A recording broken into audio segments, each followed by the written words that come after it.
welcome to this week's podcast episode by Singularity Motorsports Racing Team.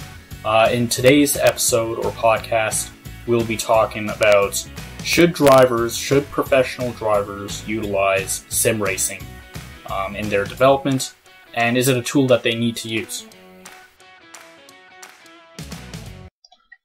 Yeah, so the question is kind of, should these drivers who are real life racing drivers bother with sim racing at the time of kind of the quarantine and no events going on? I think the pros of doing sim racing, and with Twitch and all these cameras watching you and streams and stuff like that, the pro is that we get to see some of these emotions that's behind the scenes.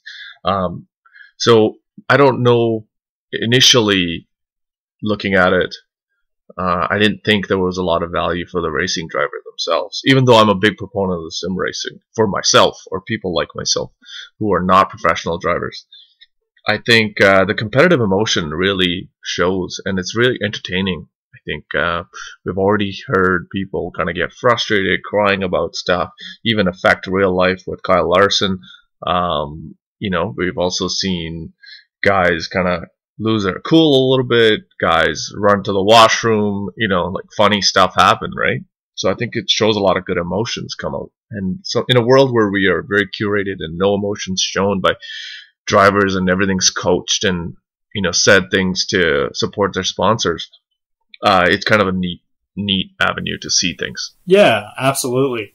And that brings up a great point because, it's very difficult to, find that emotion in the cockpit as you're watching on TV as a viewer, or, even in the stands as you're watching the race unfold. It's very hard to see the emotions play out in the cockpit of a driver's mind or from the garage of, the mechanics. So this really allows the front and center of, the dedication, the focus that it takes. And obviously the emotions do come out. And that, I think, is great for racing. I think that's what fans want to see. They want to see tempers flare. They want to see, funny moments. They want to see, on-track drama.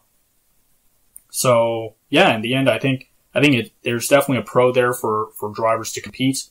But, it also brings up the point, like, are drivers risking too much in a sim setting compared to, their real-life counterparts, in terms of their behavior, how their, conduct is on track versus off track, obviously sponsors, how they represent them. Do you think it's something that drivers should look at really in terms of focusing on, or is it just more, again, for fun and they should really treat it as such while respecting obviously the boundaries of, sponsor conduct and such?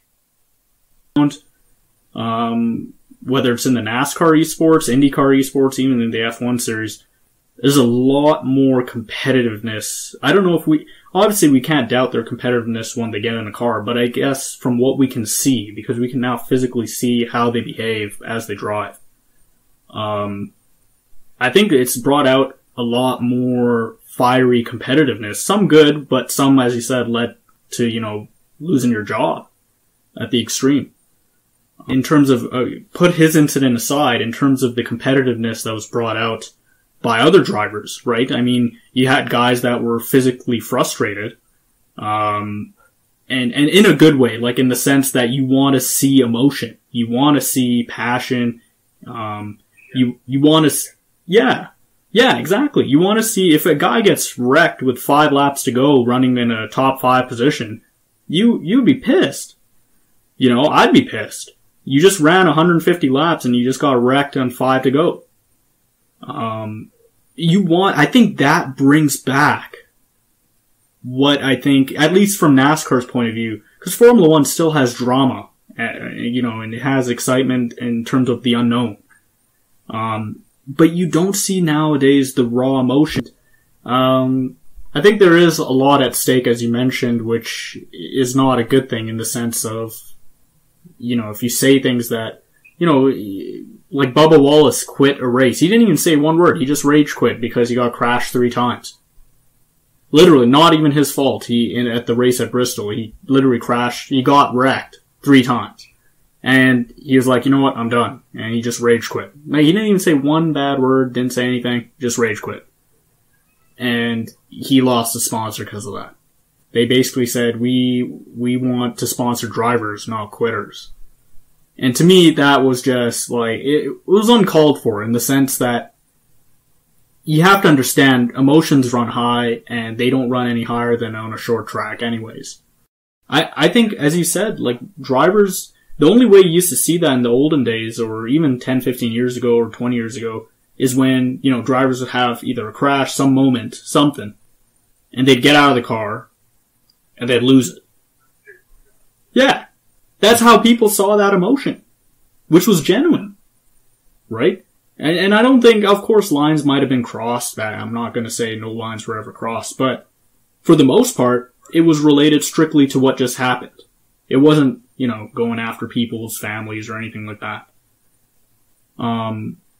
So any sport needs that drama, that physical human connection that you can feel in terms of that emotion. Again, don't get me wrong. I think they have it there. It's probably as high as ever when you're in the car, but you can't see that. And when you're out of the car, you definitely don't see that nowadays. Like the last emotion I even remember from a Formula 1 incident, as far as I can even remember, I don't know, maybe there has been recent ones, but for me it was the 2016 Spanish Grand Prix, two Mercedes take each other out.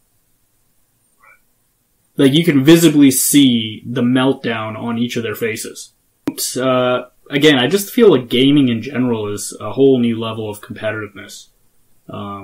One where, again, I think fans can relate to a lot more because, of course, they've played the game, they've been a part of it. So I think the fieriness is really a part of that. And obviously the drivers don't want to let the fans down by their poor performances, so they then work harder in addition to picking up the skills needed to succeed. But yeah, I just think the whole changing, cause not everyone can drive, obviously, like a real race car. And so you have, and psychologically, I feel like as a driver, as a team, or as a, you know, personnel that's on the other side of the wall, you can kinda, if you have bad days, well, okay, you got bad days, and fans kinda like, oh, okay, fine. But when they're like, well, I can beat you up in this, right? Like, how come you're not as quick as me, and I'm not even a real race car driver? I don't know if that gets to people. As you said, they can handle pressure, but I would assume psychologically, it's kind of like you're getting embarrassed by 13-year-old sitting in Connecticut that's eating burgers for a living. Like, you don't want that as your image. I think it's for fun, but I think everyone is kind of paid to do a job, and when you get out there and into the world and you say stuff, you have to be responsible. So maybe the drivers need to be aware of that, and I'm sure everyone is. But when the emotion kicks in and the race is happening and the heat of the battle, with the eyes being so close to you, and you don't have this wall of a helmet and the car and speed to kind of cover you, I think maybe the drivers need to be a little bit more cognizant of that. But I think it's all fun. I think the minute you take the fun away, there's really no point in anyone doing any racing, in my opinion. So, but you bring up an interesting point, like the physical and the real aspect of racing and how the sim world's affecting that. So, for example, like you and I were talking earlier, and we were saying that, you know, like, do we think that when you sim race so much, you take such a mental focus on this, and when the season starts, do these drivers, are they going to be mentally fatigued a little bit if they're racing, like, 10 hours a day? Because in real life, all they do of track time is maybe, let's say, 8 hours a week, right? You can cover that in a day now, and you can cover 5 times that in a week. What are your thoughts? That's a very good point, actually, and that I've actually seen that now on the negative side of that, where like Bubba Wallace recently pulled out of this last race at Talladega for NASCAR. He had done the first 3 races, but, he said he's spending more and more time on the sim, not really much with his family lately, because, as a race car driver, naturally you're competitive, as you said. You want to be as good as you can. And so obviously, with that being said, the consequences, you're spending tons of hours now practicing, so that you can put on a decent show for yourself and the fans on Sunday. So he took a week off. He just said, I'm burnt out, and he backed out of it. So I think that brings up a good point. Again, drivers also now are working harder than before in that sense. Trying to keep up, keep shape, keep mental shape, but it gets to a point also for some of these drivers where, they have other priorities like all of us, and it can negatively impact them. And you're right, as the news just came out, I think it was today or yesterday, I think. So NASCAR is starting again end of May. So they call it crown jewel events. Like for example, the motorsports world has, 3 crown jewel events, the 24-hour Le Mans. Yeah, exactly. So, the Coca-Cola 600 is one of the crown jewel events for NASCAR, in Charlotte Motor Speedway, where most of the teams are based out of. And that's supposed to happen, usually that's Labor Day weekend, end of May, every May. And so they actually announced that they're planning to go ahead. It's a 600-mile race. It's grueling. It's absolutely grueling. It's usually the same day as the Indy 500. And so some drivers have done both on the same day. It's crazy. 1,100 miles. I'd crap my pants. Yeah, that brings up a good point. You brought up, what if they're already mentally exhausted, and then now you get finally your season underway again? Well, now mentally you're fatigued. So how do you combat that in an effective manner? I think more and more drivers are getting more burnt out, I think, from sim racing than they would in real life. Just again, as you mentioned, due to the amount of time it's taken them to prep for these races. Again, a lot of these drivers aren't regulars in the sim racing world in that sense. Like, they're not doing it on a day-to-day basis. They might do it on a week-to-week or month-to-month basis, but their real life track activities take up a majority of their time. And outside of that, they really just focus on keeping in shape, physically and mentally. And part of that is sim racing, but not to a huge extent that they're being put through at the moment. It's funny because I was reading, I think, an article that, Sergio Perez was talking about, drivers, coming back from quarantine. One of the biggest challenges in Formula One is, when you're driving a car, the speeds you're driving and the G's that you're taking on in the corners, you really got to have a strong neck. And a lot of these drivers, as much, they haven't been outside of a car for this long in terms of, you have training going on, sure, but you haven't, if you're this far out of a car, your neck muscles tend to not be as strong because you're just not used to the forces right away. So I think a lot of people will be having some issues with their neck. I wouldn't be surprised.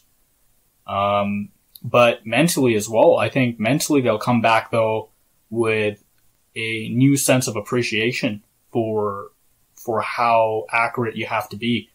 Because in real life, you have all these forces used against your body to really give your body a sense of what you're doing. But as everyone knows, in sim racing, you don't really have that. And so visually, you're really reliant on the force feedback from your wheel and your visual acuity, in terms of seeing things on track and how the car is behaving and how you're trying to gather the car. I think that sense will be improved in drivers that weren't used to that before in that sense. And I think a little bit more of that would be now shifted towards the visual side of things compared to, maybe feeling it from your arms, your legs, your butt, when driving the real car. 100%. And I think there's a couple of things for me that you bring up, and I really wanted to just highlight, is that now all of a sudden you've been playing X amount of hours with the steering wheel that's not exactly perhaps the same as the one you've been using in real life. And also the pedal system is not the same. So now you got all these habits that you've developed, that you spent all this time developing, that you got to unlearn all of a sudden. And that could play a part in some of these racers. Real seasons once it kicks off. For example, like depending on the kind of pedals you have, maybe you get a little bit different feedback than your real life car, and then all of a sudden you have to relearn it again. So I'm not entirely sure how that's going to play out, but it's going to be interesting to watch, I think. Yeah, absolutely. And for the most part, I think the sim racing world has really shown us during this time how drivers, again, some are obviously more adaptable to certain circumstances and different racing than others.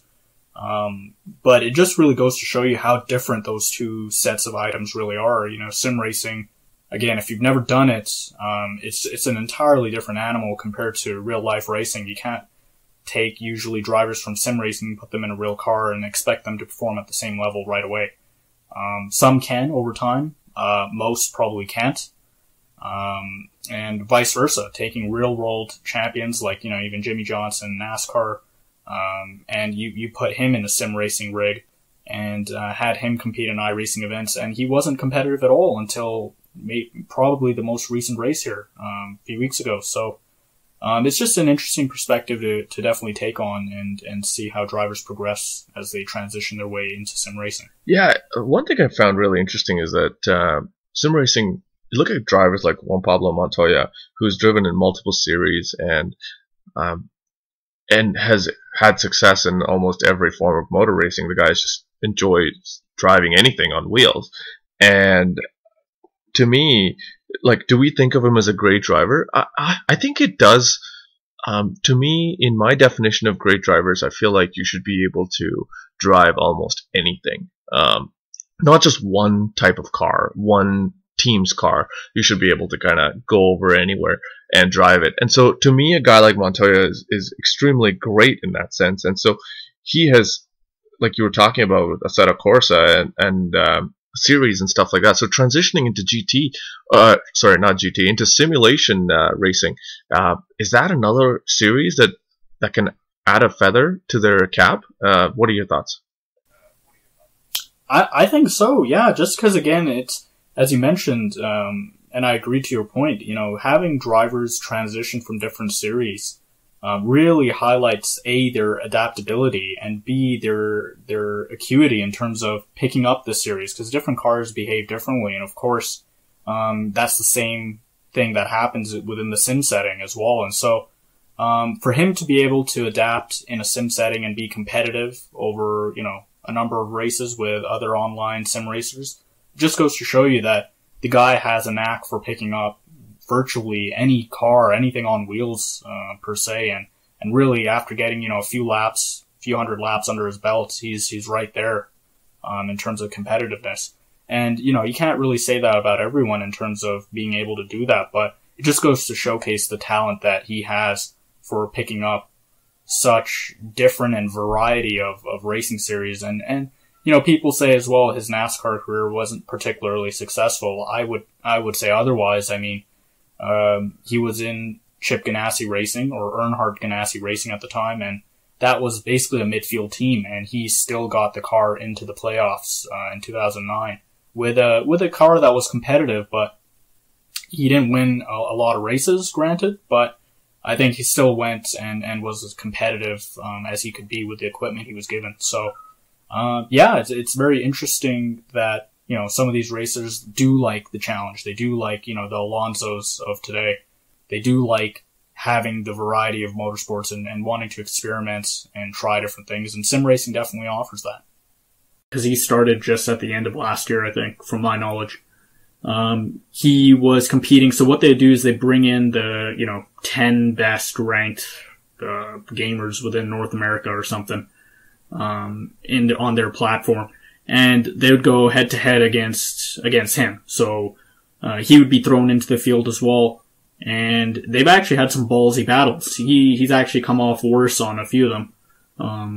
It gives racers a chance. And Lewis Hamilton, astonished at how hard it really is to. There are a few racers in a good one, because it's a different beast. Like Juan Pablo Montoya, you know, a car in a sim setting. He's been doing like a lot of real life sim racing for. But he gave a lot of credit to the racers. And so that's another sim. Basically, it's kind of like R Factor. I'm not sure if you're familiar with it. To R Factor 2. It's very similar in terms of its vehicle dynamics. It actually looks I would say a little bit more realistic in terms of its visuals. So basically he races, against the other best drivers that Assetto Corsa has in various categories like GT racing. And Montoya. I guess now if you're a guy like Vettel, you know, we're recording this before Vettel shows up to the first F1 race, and all of a sudden doesn't do well. I'm really not expecting him to do well, but if he doesn't, is his real life legacy tarnished? Does that have an effect? I don't think so. I would be really surprised if he got a ton of backlash. I mean, fans will always be fans in that sense. They'll give their 2 cents. But again, being an athlete, being in the position that everyone else isn't in, it's important to, have expectations for yourself. I mean, he's not a 4-time world champion for nothing. He has standards, he has high standards, and he's exceeded them. But obviously, everyone comes with certain pressures on themselves, and I don't think necessarily it will tarnish his reputation, but I think there will be some challenges for him in terms of, if he's caught in multiple spins or crashes or stuff, he might be a little bit hard on himself to be better. I think most champions are basically wired that way. They put a lot of pressure on themselves, and so anything from the fans, I think, won't really bother him. And I think he's taking it in good stride. Again, I don't know if Formula One approached him to basically go ahead and participate in the event. I'm assuming they might have, just due to the fact that he's such a private person off track. I'm excited to see him in there with Leclerc and the other Ferrari and go head to head. And see how he comes out. I think it will take him a bit of time though to get used to it, of course. He probably won't be expecting how the characteristics are of the car in the game versus obviously real life. But it'll be exciting. Yeah, I think he'll put on a good show for the fans during this weekend's race. I completely agree with you. I don't actually know how he got on here, but I'm excited to see. And I think it's just purely entertainment. I think he's a great driver. I think he's one of the best drivers on the grid right now. And so I don't think we will, I don't think the sim racing result will affect him. Like I saw Jenson Button last race, he was fighting 10th and 10th, 9th, around there. And I don't think any less of him. I applaud him for trying. And I think it takes a little bit of guts to step in and try when everyone else is saying nah. And I appreciated them for trying to entertain us at this time. And so kudos to these guys for stepping out of their comfort zone. I guess there's 2 more things I want to talk about. One is the benefit for developers. I think these Formula One drivers should partner with some of these software developers who are building these games and kind of provide feedback and work closer with them. What are your thoughts? Where do you see that going in the future?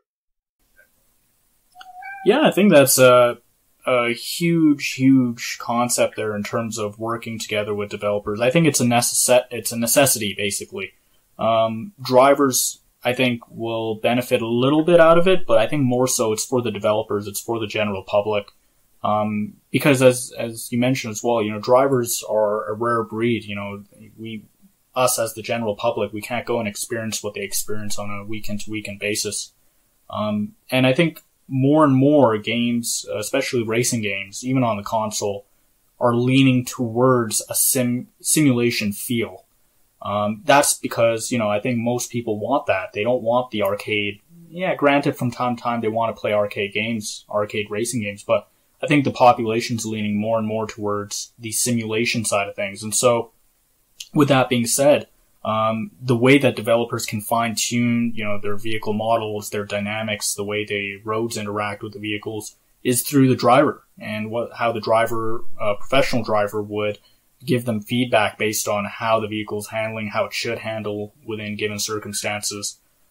That's something that I think plays a huge role into the developers' hands and how they create the future games. And hopefully, I think we'll see more and more. I'm hoping the trend will be for, the PS5 that's coming out, or the Xbox X, I believe.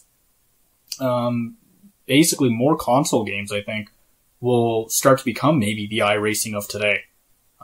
Again, that's far-fetched because, you're limited by what you can do on a console compared to PC. But who knows? Maybe, you're getting sims that are for the console that have greater accessibility to people, that maybe don't have to buy a pedal, can use a controller, still be good with it. But yeah, I think it's huge for developers to gain as much as they can from drivers and their relationships with them. I think there is value to be added. Because if you're, well, to both sides, I think more so though for the sim side. Because as you get proper feedback from drivers, even if it's on a platform, for example, like Gran Turismo, you still are able to then tweak it to an extent to still provide because if these sims, like even Gran Turismo, is not really a sim, it's more of an arcade-ish sim, if you would call it. Even if arcade-ish sim is a stretch, but even if you're in that area, and again, you're appealing more to the casual racer, the casual gamer, you still want to make the feeling as realistic as possible, to an extent that you can play on a controller. And so, by having Hamilton, give them feedback, for each vehicle in terms of their dynamics, how it should act, how it shouldn't act, what does it feel like. I think that's very important and useful for these developers to go ahead and then fine tune, to make it better. Because I mean, you have to remember the market, and I think sim developers had a hard time trying to convince them, mainly because you're talking to professional drivers here. They don't want. I think for the most part, most people want realism. They don't want, Nintendo 64 controllers, basically, driving the car around. You would think, and some have adapted better than others. Don't get me wrong, but for the most part, I think you're absolutely spot on. Like, it's kind of like we also get a chuckle out of it, seeing how hard, or some of these guys are finding it a hard time to adapt because they're not used to it, as you said. Like Jimmy Johnson, he's a 7-time champion, and he looked like a complete ass out there for 2 out of the 4 races so far. That's interesting. Again, I think some will adapt better than others. But we've seen it go both ways, I think, in terms of, sim racers, the fastest sim racers in the world, have had tryouts at, lower levels for racing. And then you've seen others where they're kind of like, well, they're not physically able to drive as quick because, the amount of forces are completely different, obviously. And vice versa. So, I think that's a good idea. It's the cheapest way to do it. Most affordable.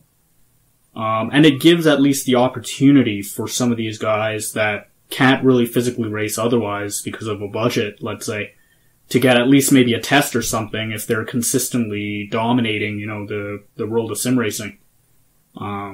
Maybe they're able to adapt. All they need is some funding to at least get a test or something. I completely agree. No. I think there's some real,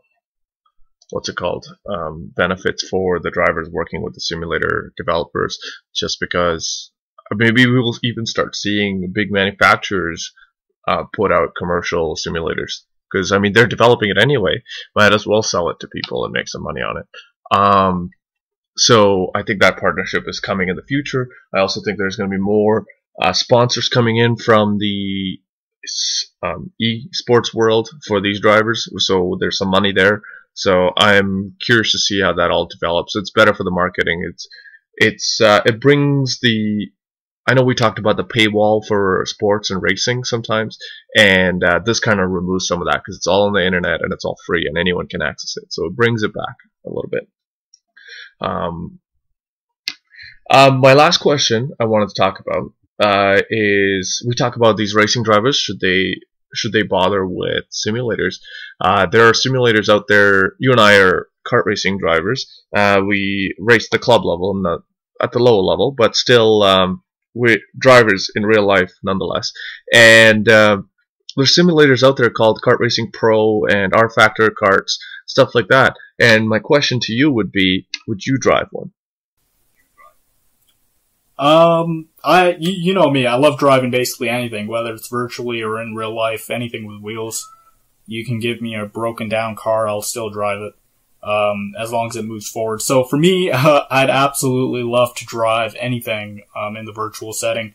I think I just tend to have fun just because the challenge for me is always, as for many, to improve and to really gain the most out of what you drive. I think, I recently played Dirt Rally 2.0 a few weeks ago, and prior to that, I never really played any Dirt Rally game or any rallying game for that matter of fact. And so I just used a controller. I didn't use any wheel or anything, but man, that was a ton of fun. I really, really enjoyed it. And, constantly, obviously rallying as a sport, it's a ton of fun to play anyways, any rallying game, but it's unique with a controller just because it requires a lot more adaptability than a wheel, I find.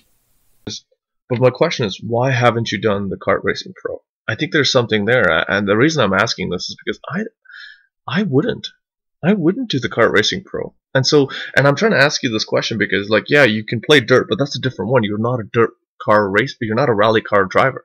You're a kart racer. So would you take the same thing that you're doing in real life and do it in the simulator to get better?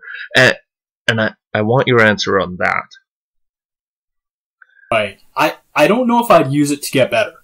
The reason being is, I don't think the physics, again, I might be totally wrong, I've never done it, but I don't think the physics, based on what I've seen on videos, are really comparatively accurate to the feel of as you're driving a real life kart.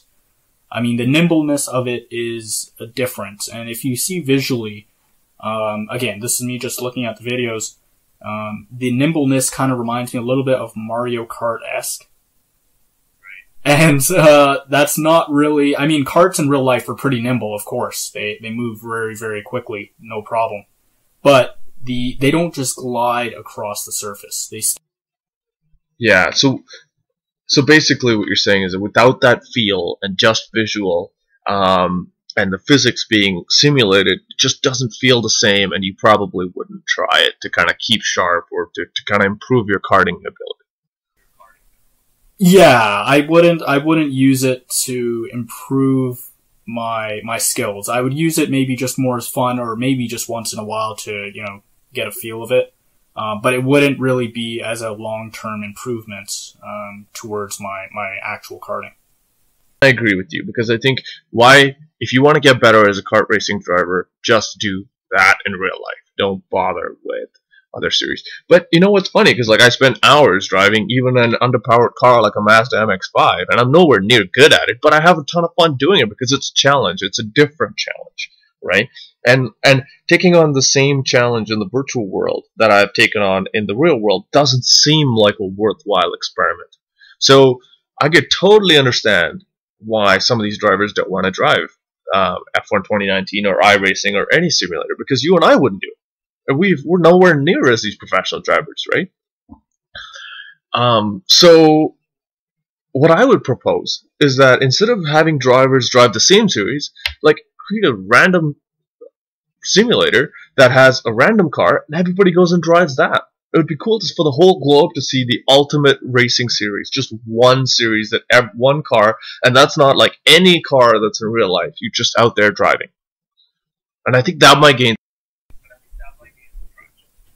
Yeah, I think that's a great point you mentioned. I think people want to see, drivers and rise to the cream of the crop, right? And what better way to do that than have all these elements in a controlled setting, such as the car and track and the setup, and allowing the driver to really just go out, have fun, as you mentioned, and go out and really just be competitive. And then, yeah, just come back with the result, and all you have left is on time on the board, and you compare them to drivers from any series, and you really see who comes out on top. I think that would be a great way to test. I think one of the hesitations from the drivers will be then removed, right?